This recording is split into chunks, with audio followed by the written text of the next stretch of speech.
Hello, akkam jirtu? Baga nagaan dhuftanii. Har'a immoo akkamittiin taayitil blookii akka hojjennu waliin ilaalla. Taayitil blookii akkamitti wajjin ilaaluu akka dandeenyu wajjin ilaalla. Taayitil blookii waa inni diroongii irratti bakka odeeffannoowwan garaagaraatti barreessinudha. Taayitil blook kan jennu diroongii keenya A4 saayizii irratti ta'uu danda'a, A3 saayizii irratti ta'uu danda'a. Waanuma fedheefu odeeffannoowwan diroongii irratti barbaachisan foormii akkanaatiin qophaa'u. Daamenshinii isaan argitu ta'e jalaa asii ol waa lakkoftanii 20 torba 10dha. Bakka meeqatti qoqqoodnaa 1 2 3 4 5 6 7 asii ol karaa kana bakka torbatti qoqqoodnaa asii immoo kolomanii 1 2 3 asiin kolomaniin tokko jira. Bakki taayitiliitti barreessinu title of drawingii bakki itti barreessinu jira. Name of drawing fakkeenyaaf asirratti name of the firm kan jedhu kun maal objectii drawingii nuti hojjennu maal akka ta'e itti barreessina. Skeelii bakki itti barreessinu bakka skeeliitti barreessinudha. Asitti immoo first angle projection immoo third angle projection fayyadamneetu yeroo baay'ee 2D irratti amma kun foormaatii kana kan agarsiisaa jirru. Akkuma yeroo darbe ibsaa turre kanaasaa turre waa'ee 2D dha. 2D irratti gara 3D'tti dabarre. Foormaatiin kunis ammaaf kan nuti ilaalaa jirru 2D dha waan ta'eef projectionii keenya 2D irratti viewdhaan keenya waan ta'eef projectionii keenya first angle projection third angle projection jedhamuudha hojjetame kan jedhamu ishee kanaan ibsina. Anyways kun odeeffannoowwan nuti diroongii irratti yeroo hundaa kaa'uu qabnudha. Kanaaf akka asirratti diroongii keenya irratti hojjenna jechuudha. Amma wajjin hojjenna na hordofaa akkamittiin akka taayitil blookii hojjennu.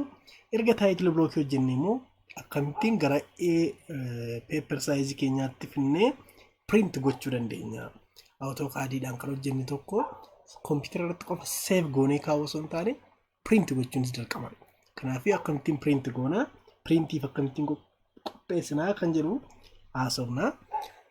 Diroongii keenya AutoCAD keenya akkuma bananneen yeroo hundaa kan dagachuu hin qabne diroongii keessan akka banantaniin tokko tuulota isin barbaachisan diroongii keessan hojjechuuf tuulota barbaachisan irra keessa godhachuu. Fakkeenyaaf right click jettanii bakka kanatti warra barbaadan daamenshinii barbaadu taanaan daamenshinii irra baafachuu, wantoota extra immoo isin barbaachisne irra keessaatii user interface keessaatii balleessuun danda'ama.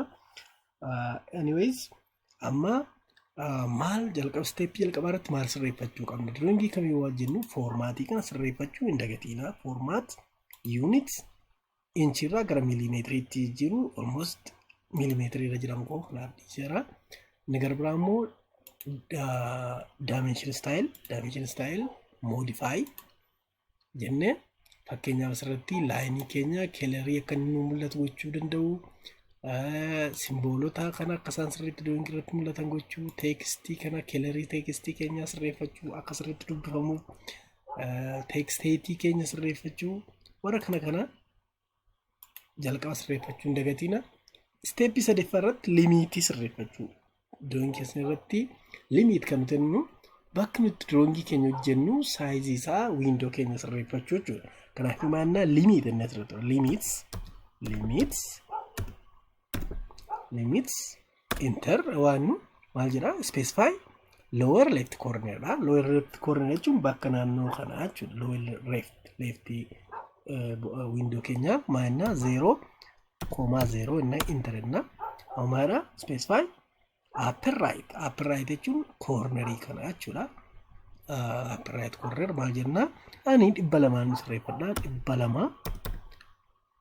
200,200 internet amma window keenya sirreeffanneerra. Amma garatti nuti deebinu diroongii keenya hojjechuu fi zoomii keenya sirreeffachuu qabna. Zoomii keenya sirreeffachuuf Z enter wenne zoomii nu barbaannu irratti nu sirreessaa jechuudha. Amma gara diroongii kootiitti deebi'aa. Line command fudhannaa. Line command bakka kanatti asiin jalqaba waan ta'e ortho on kana booda amma min kennadha 190 kennadha. 190 enterin jedha. asii ol immoo meeqa 65 enter kanatti 90 enter asii gad 65 or c enter waan jedhe close godha. Kun gamma standardii maaliiti? Standardii title block keenya size title block keenya garanatti 95 asii ol immoo garanatti 90 asii ol immoo meeqa 65 mee asii fi kana gidduu meeqadha? Okay 65 sirriidha. Kunis meeqa ta'e? Meeqa ta'uu qaba? 90 ta'uu qaba. 90 sirriidha.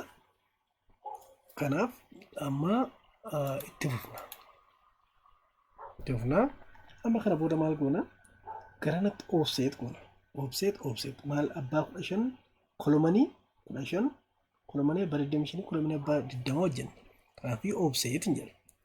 Offset meeqa? 15. Offset distance 15 interdhe. Kanammoo click waan godhu kana line kan offset gochuu barbaada. Click gargan godhee garanatti moo garanatti waan ta'e garan deemu barbaadetti click godha. Kana booda enter jedha. Amma abbaa meeqa? Abbaa 15 offset godheera. Amma immoo abbaa meeqa tafa? 25 enter and offset gara deemtu offset godha. Amma immoo offset distance keenya meeqa? 20 enter then garanatti offset. Amma immoo asii ol 20 offset godha. Asii ol line ishee gara gadii kana jirtu 20 offset godha. Asii ol 20 offset. Amma immoo karaa garana meeqaan 25 offset godha. Kam line ishee kana 25 garanatti offset godha.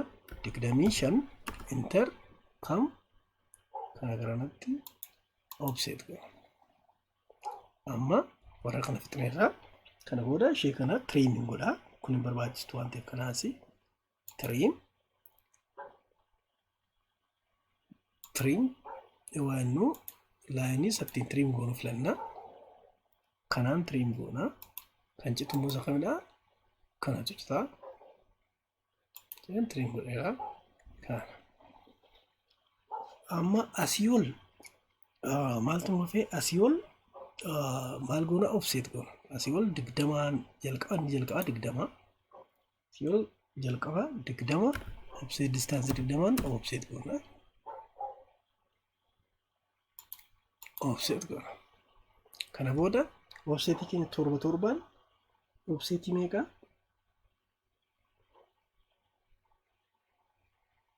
Offset yeroo 5 deebine 7 offset goona.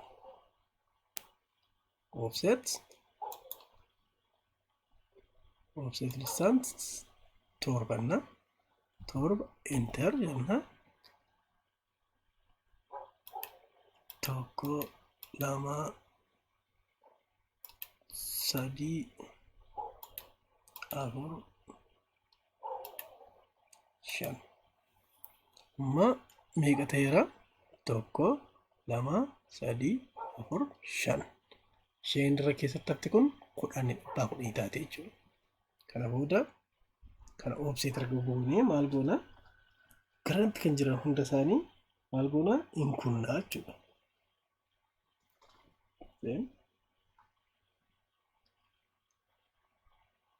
Trim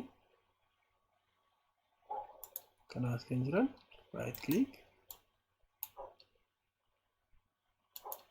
kan offset kan goone hunda extra warra ta'e trim gooneerra jechuudha. Amma kan nu hafee textidha. Asirratti amma title block keenya bakka itti barreeffannu sirreeffanneerra. Kanaaf amma dimension isaa fudhattanii kanaaf kana gidduu dimension style keenya keessatti yeroo hundaa wanti dhagachuu hin qabne dimension style sirreeffachuudha. Modify dimension style keenya keessatti wanti hin barbaachisne precision 0.0 qofa goone dhiisne gaadha. Namoota kana hunda isaanii dimension isaanii kenninaaf. Kana amma kanaatti torba hundi isaanii torba jechuudha.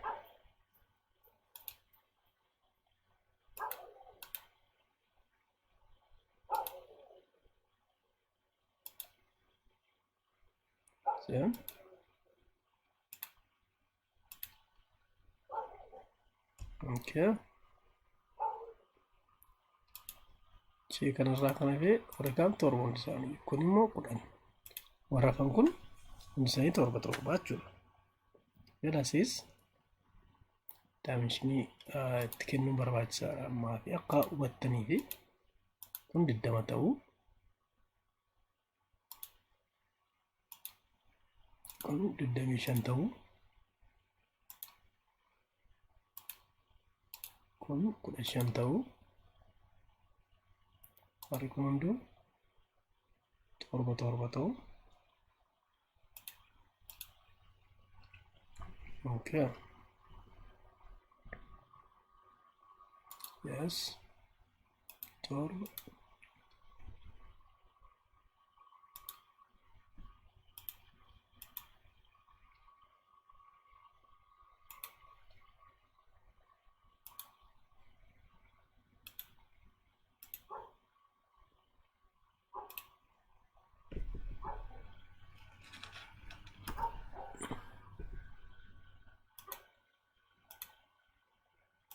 Kun torba hundi isaanii. Ishee kanas 20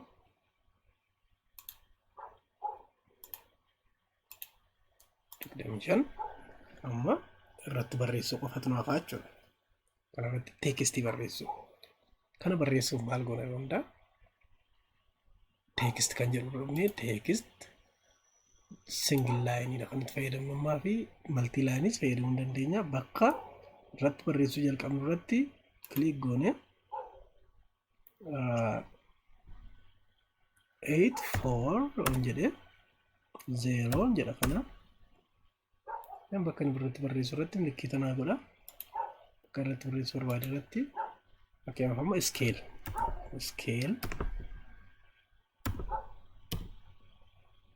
scale drawing keenya bakka itti barreessudha. Scale kan tennu scale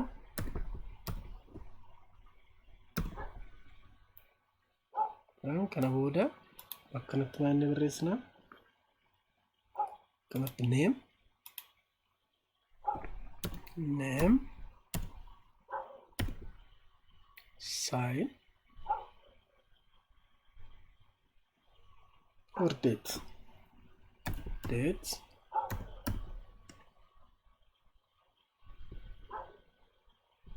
click gochuu qofa iddoo isaatti deemnee erga takka seetingii sirreeffanne click gochuu qofadha. Design drawing by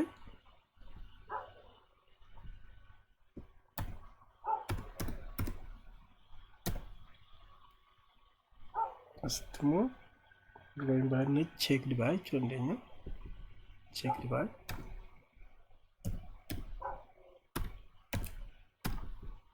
checked ne isna milikitaan barreeffachuu dandeenya. Taasisne standard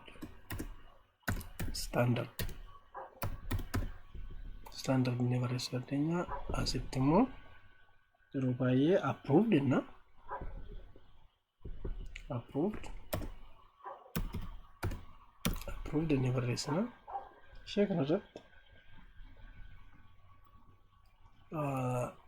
yeroo baay'ee bakka itti kana maal gochuu qabna? Free goona. Sorry, trim inni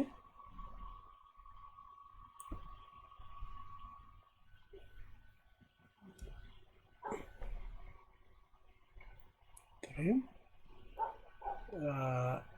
bakka kanatti drongoon laayinoon kun lamaan hin barbaachisanii. Bakki kun drongi nambaree iddootti barreessinudha. Then asirratti wanti sin dagachuu hin qabne amma ammatti barreessaa jirra waan ta'eef teekstii akkamitti akka barreessuu qabnu hin dagatiina. Teekstii barreessaa jirra ammas irra deebiin sinitti agarsiisa. Teekst asirratti ishee kana teekst single line then bakka itti barreessinu irratti kiliik goone kana booda maal jedha specify the height kan jedhu kana jaanna yoo barbaadan afur jechuu dandeessu 0 rotation angle 0 then nuuf kennaa jechuudha bakka itti barreessan. Kanaafuu amma baay'ee guddatee kanaaf nan sirreeffadha nan xiqqeessa kana dhiisee ammas gootu text single line bakka itti barreessuu barbaadu bakka kana rotation angle 8 0 then bakka kana dhufaa then maal jedha approved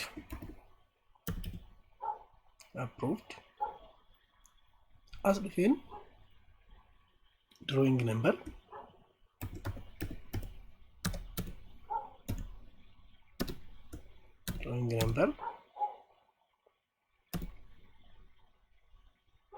as demo sheet meeqa sheet 1 of inni barreessuu dandeenya. Then amma kun maal keenyadha title blockii keenya kanaaf amma erga title blockii barreeffannee maaltu nu hafa paper size keenya sirreeffachuu nu hafa. Paper size keenya sirreeffachuutu nu hafa. Okay, asitti isheen kun sirrii miti. Ishee kana sirreeffannaa kana laayinitti kana bakka lamatti qoonna bakka offset gooneetu offset 10 digdama jedhama bakka lamatti qoonna offset then kana booda trim gooneetu ishee kana laayinii kana bakka lamatti qoodachuu qabna. Trim goonee asitti scale enna text single line asitti click goonee maybe kana 2 jechuu dandeenya. Enter enne 0 enter scale enter enne bakka kanatti immoo maal bardoo goona dheera qaba mallattoo projection kanatti click goone kanatti milkiita goone center midi barbaanna.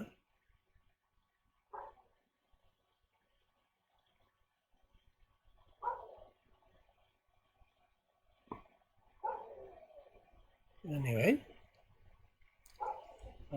maal gochuu dandeenya centerii kana irratti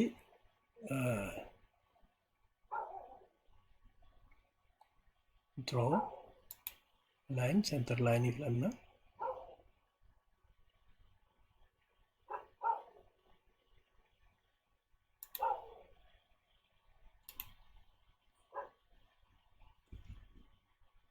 Asinis centerii kana filanna.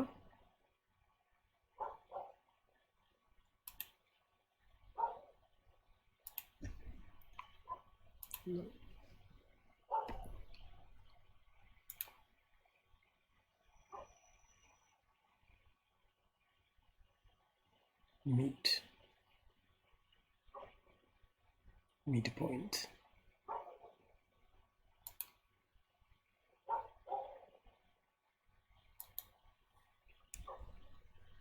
asirratti maal goona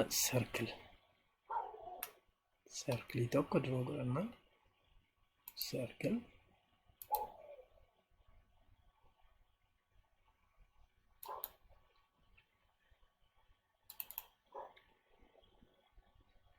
radius 1.5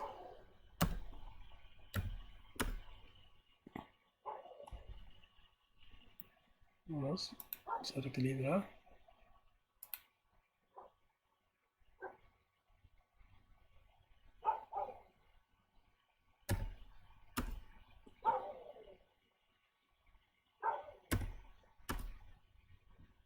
radius kanatti filanne then kana booda line irraa fudhanne ishee kanarraa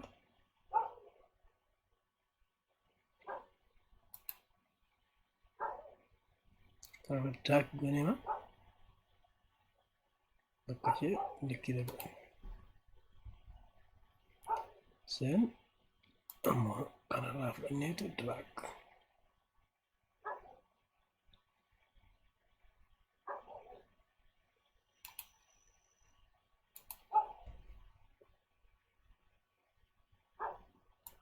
line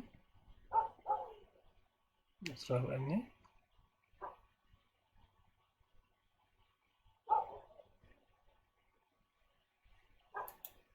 yeah so yeah almost kun maal nuuf ibsa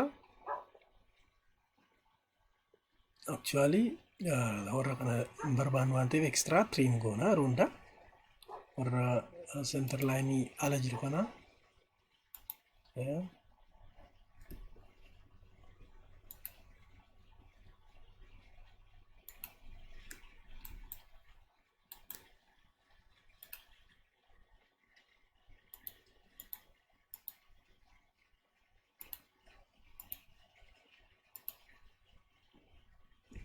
kun center line ida center line kun center line ida kun center line ida line property keenya keessatti center line irratti sirreeffannaa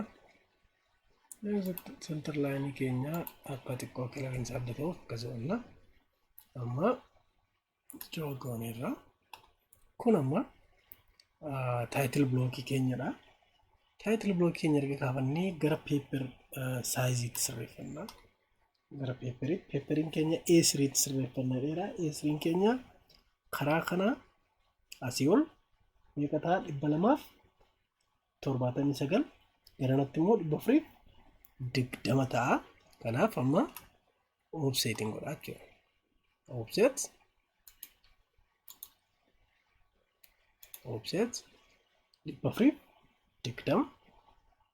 420 enter kamin 420 offset godha kanaan garanatti 420 offset godha okay asii ol immoo kana meeqaan godha 297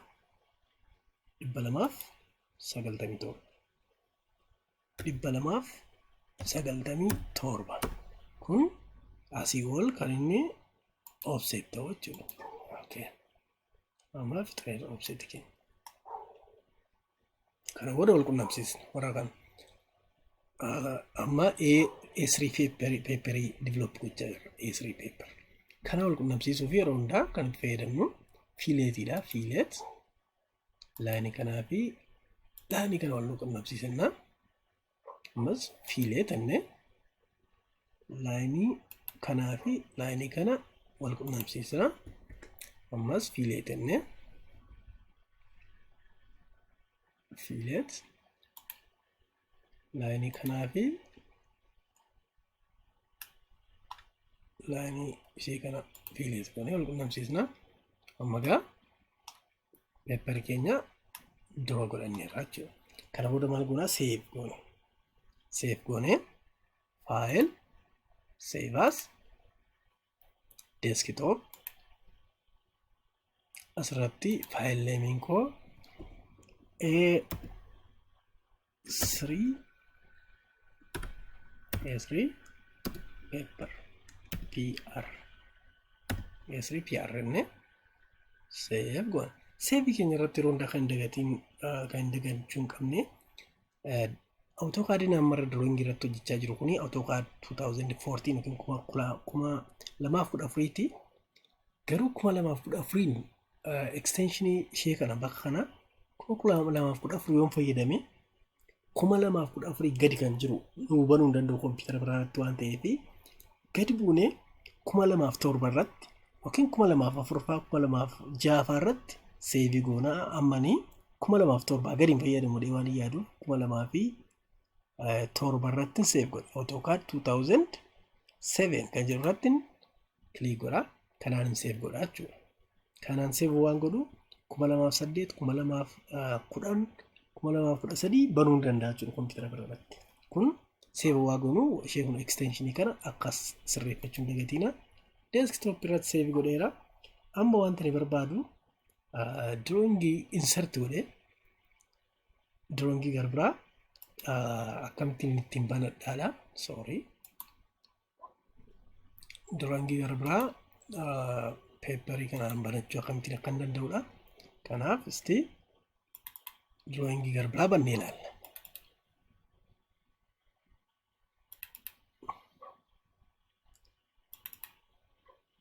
Amma exersaayizii garbiraa sanaan bannee ilaalla.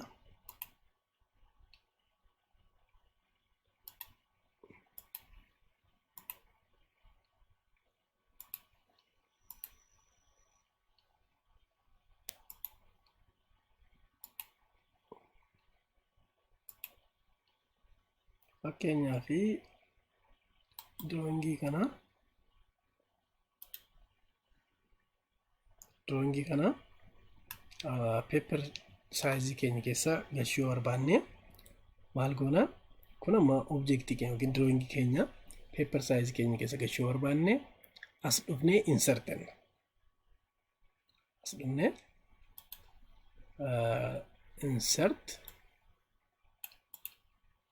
insertiin ishee kamidha? Ishee kana kamtti insert ishee kana dagatina insert then insert keenya irratti dhufnee click goona. Then insert kana booda browse kan jedhu kana filanna. Browse desktop keenya irraa nu fideera. Maal jedheen save godhee A3PR jedheen click godhee kana booda okay then drag goone.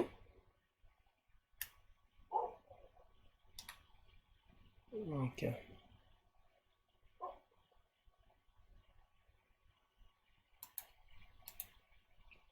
Then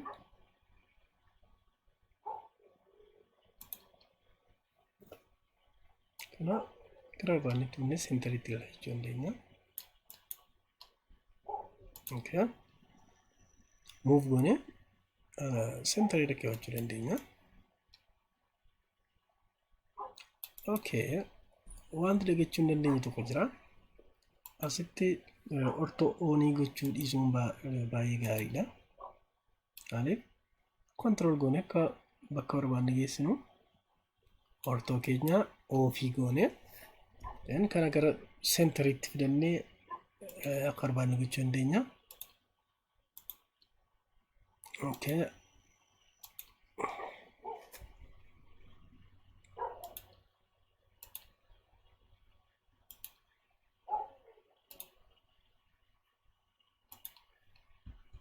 Okay. Paper sizing keenya sababa diroongii keenya kaleera akkasii qabuu fi maal ta'e almost kaleera akkasii qabaate kaleera diimaa akkasii. Anyways line property dhaan sirreeffachuu dandeenya. Kanaaf paper sizing keenya dhufee garee insert ta'eera jechuudha. Amma erga kan akkasittiin paper size keenya galchannee title block keenya galchannee maal gochuu qabna? Print gochuu qabna. Print gochuu fi maal goona? Asii dhufnee file print or plot ne dialog box akkasiin dhufa. Kana booda paper sizing keenya maal ture? Paper sizing keenya A3 dha. A3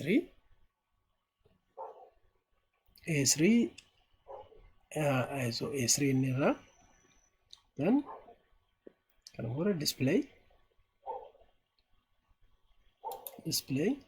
window jenneetu ishee kanarraa kaasnee hanga caafi paper keenyaatti then kana booda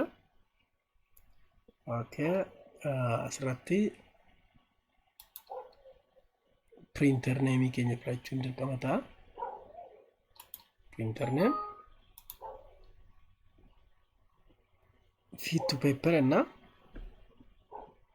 then kana booda preview almost preview no akka ittiin nu dhufa kana booda plot or exit kanaaf amma maal ta'e jechuudha asirratti paper size keenya sirrii miti paper size keenya sirrii miti paper size filanchuun dirqama ta'a as dhufnee file plot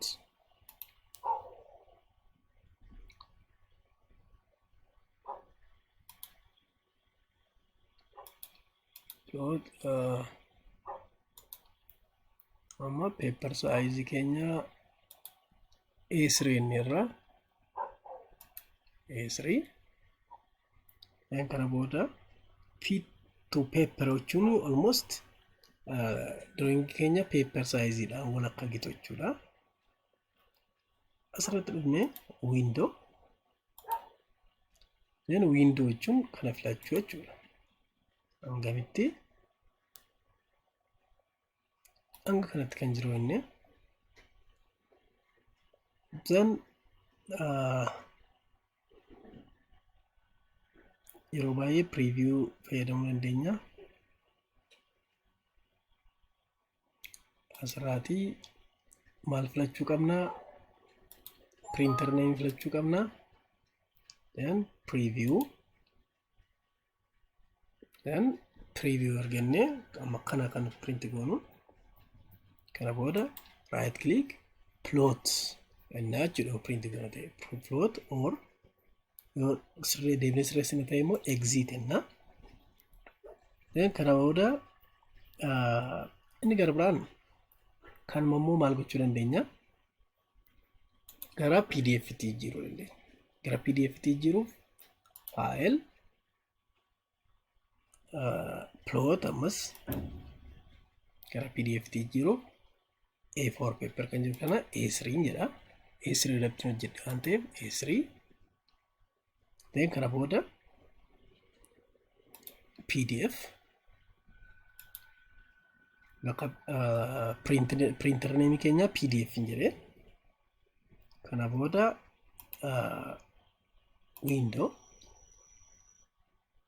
window kana asii kaasee hanga cornerii kanatti filadhe argan window naa fide then gara PDF tti jirin jedhe apply to layout apply okay then save godhin jedhe file name isa fr yon jedhe save almost gara PDF tti jira jechuudha almost PDF inko PDF exchanger ila waan ta'eef almost warran fladhe hunda maal godheera change dha godheera jechuudha kanaaf iyyuu haala kanaan printiif qopheessuu dandeenya amma wantoota ammaatti ilaalle akkamittiin title block qopheessuu dandeenya title block qopheessine kana immoo gara paper size barbaannutti akkamittiin fiduu dandeenya erga gara paper size barbaannetti finne immoo akkamittiin gara PDF tti jiruu dandeenya akkamittiin print gochuu dandeenya kan jedhu ilaalleerra galatooma video kana erga ilaaltanii subscribe yoo gootan yeroo garaagaraa regularly akka isin qaqqabuu fi notification akka isin ga'uu fi guyyaadha guyyaatti AutoCAD design hojjennu akka isin qaqqabuu fi like share tun godhina fiina galatooma nagaatti